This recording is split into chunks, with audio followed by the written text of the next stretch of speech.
we're gonna pivot a little bit since Yeah. about to come up to we coming up to fashion week and everything like that.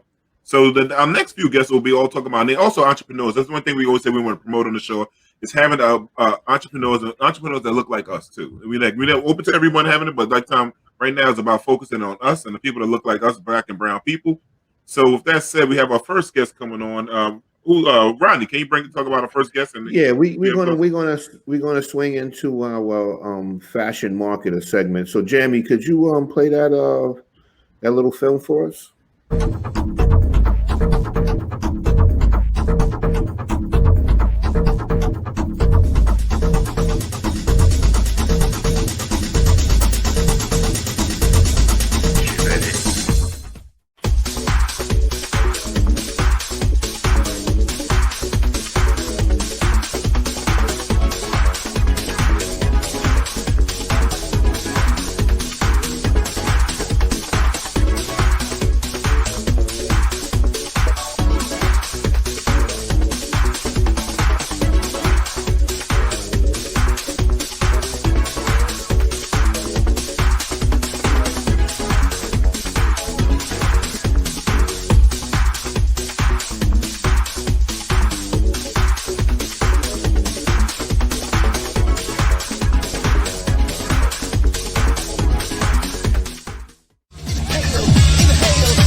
Hey.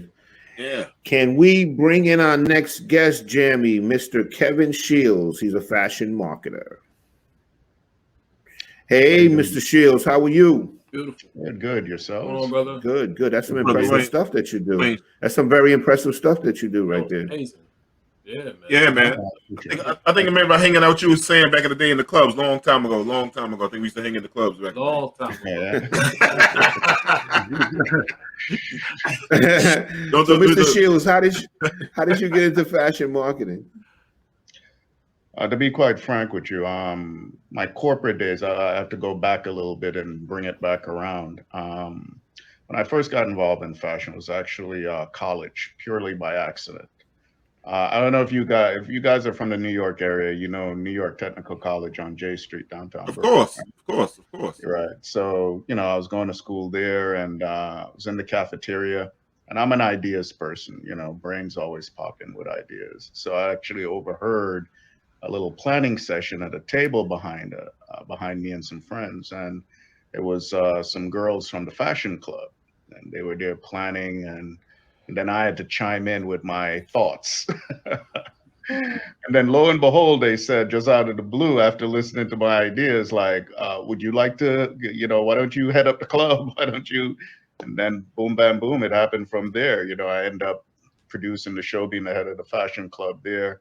And then fast forward, my corporate days was in investments, TIA Cref in Manhattan. And then from there, I always wanted to do my own business, basically. I'm an entrepreneur now. It's my Jamaican background, I think. So 100 jobs. You know what I mean? So always wanted to do my own thing. And ironically, I said to myself, at 35, I said that like from a teenager. And it ironically happened that way. I resigned like my 35th year. 2 months before 9/11, I actually resigned and started pursuing my own business. And then Plitzs Fashion Marketing, I launched that. I actually had brought in some people after I launched it. They're no longer with the company, but push it forward. And to answer your question directly now, it's really, I created the company because I noticed there weren't any diversity in fashion, right? So I'm just of the mindset and of the upbringing that I ain't gonna beg you to be a part of your clique. And fashion is very racist. Listen, I just actually did an interview just a day or two ago talking about the same topic matter. I respect the craft. I love fashion, and I understand. As an industry, especially at the high levels, they want to protect their institution, right? But in doing so, it's just very racial, like a lot of institutions we have, Western Hemisphere, and it's just not inclusive. And instead of begging them to be a part of their clique or, um, you know, um, wanting somebody to do me a favor, I said, you know what? I'll create my own, right? I'll create my own and offer opportunities to people. So, in doing so, the company mantra is about diversity, affordability, and creativity. So, if you notice with fashion, it's very cyclical. Like, since Black Lives Matter, you have a lot of like, you notice you see ads now. There's Black people, Asian, different ethnicities, different Yeah, races. yeah. So you have to say to yourself, did fashion just discover that there are different ethnicities and racial groups and, No, and different points of view when it comes to fashion all of a sudden? Where does this enlightenment come from, right? they're adjusting with the climate. At the end of the day, it's about dollars, right? So Mhm. they see where the trend is going and they go with that. Previous seasons in fashion, you would have like 1 minute you will have, they'll have a little more Black models, then they'll have a little more Asian models, a little more Hispanic, but it was just a trend, it would be trendy. It wasn't anything institutionalized, a part of the norm. And I said, with my company, I want that to be the norm. So if you go to our website, our social media, like what you just saw here, you notice you'll see the audience is mixed. Every nationality you could think of, a racial group. The models are, the designers are, um, the staff, right? So, we're proud to say that we've had designers from every continent. A few years back, we finally had some designers from Australia. It was the one continent we haven't had brands from. So, we've had a few now from Australia. So, really proud of the fact that, I'm able to provide this platform affordably, right? And allow creative outlets to be able to, showcase their creative thought process and vision. And, proud of that. So to answer your question directly, I know it was a little long-winded.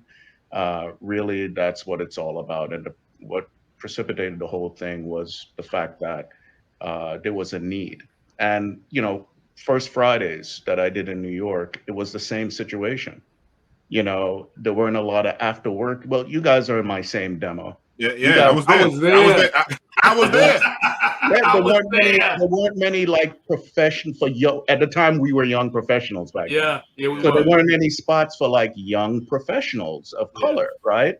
So I used to be at TIA Craft at my desk, and I'm like, and at that time, email wasn't even a big thing yet. It wasn't a big. It Right. was around, but it wasn't, like amongst the populace, right?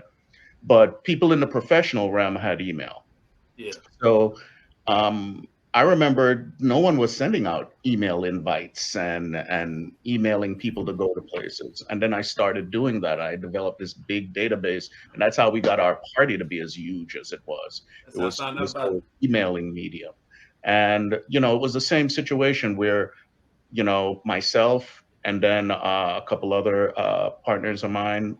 I got them together and we, decided to do First Fridays exclusive, the mixers at the private lofts and so on. And then we started having after work mixers. And then, you guys know the history, Night Owls, the Roxy, Good uh, times, good times.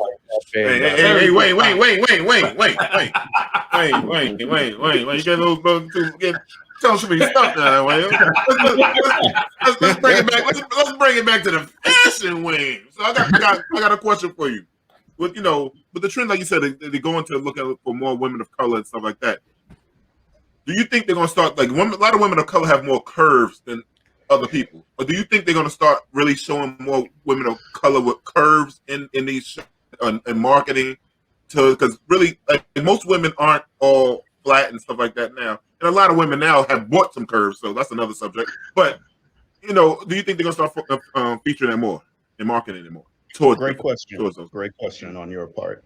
I'm actually going to give you a little insight that happened, and this must have been like 4 or 5 years ago. This actually happened, where um, and I'm ashamed to say this actually, we used to keep our model category outside of Plus Curve. So, I fell into that whole pattern too of like, oh, 0 to 8 dress, 0 to 6 dress sizes, and so on. And then the one year that I decided that, nah, I'm always having Plus Curve design brands apply with us. I'm going to approve some and have some on our platform. Ironically, IMG owns the Fashion Week brand, right? So ironically, IMG that year actually decided to have a Plus Curve designer. So it just happened simultaneously that same season that I decided to do it. The mainstream IMG, with Fashion Week decided to have it on their platform. So of course the news pick up on that, and CBS News actually did a profile about it on from our location. They used footage from our location and they came and filmed and so on.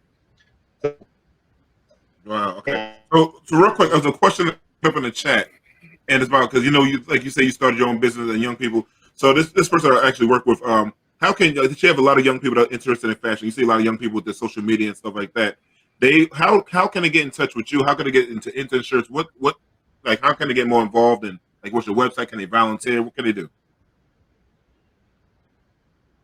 Oh, I think we lost him. Oh shoot, he froze. Yeah, I think we lost him. Ah I shoot. think we lost him. Okay. I actually saw the trend.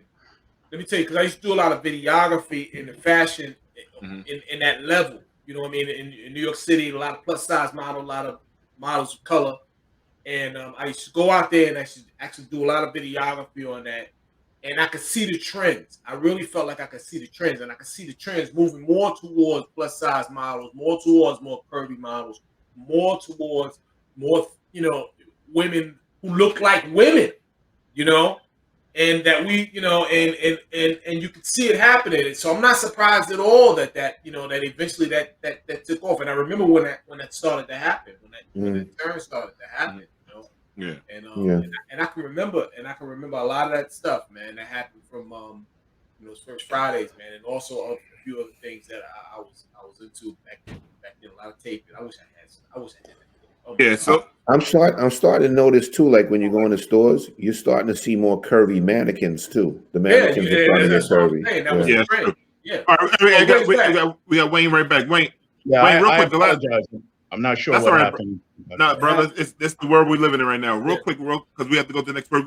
How can somebody like get young people involved? Because we have a lot of young people that want to learn how to get into fashion, internship, modeling. If you could be a mentor, volunteer, how can they get in touch with you? And what's your website?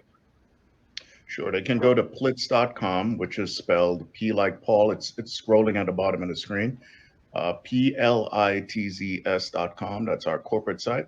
So they can just click on the on that website, and they can just go through, and they can contact us via email. They can go to our social media, our Instagram page, our YouTube channel. Just type Plitzs Fashion Marketing and Instagram as one word. It'll come up. And our YouTube channel, if you go to our websites, you can connect to any of our social media channels. So you can apply whether you're a designer, you want to intern, you're a model, you want to audition. We audition every weekend throughout the year. So, and we do it virtually too. So it's not an issue where you have to fly into New York like before. All right. So Wayne, thank you again, man. Listen, anybody want to get in touch with us, or Wayne, like you said, there goes his website. You can get in touch with a management at blackandlatinomedia.com or any one of us four brothers here. Wayne, we appreciate that what you're doing, that you're putting some blackness on this fashion thing, man. And listen, brother, I need you to throw one of those parties back in the day. We had some good times back in the day. Can you turn back the time? Can you turn back the clock, brother? Man, I had 360 waves in those parties. I actually did one over at the W in Midtown, and I'm actually I've thought about it, and keep an ear out, mixing the fashion with First Fridays. It's called Fashion Forward First Fridays. So nice. Let's do it. Listen, brother, man, we love you, man. Keep what you're doing, man, and hope you have a good week on Fashion Week, man. Thank you very much. Have a great show, and I appreciate being on.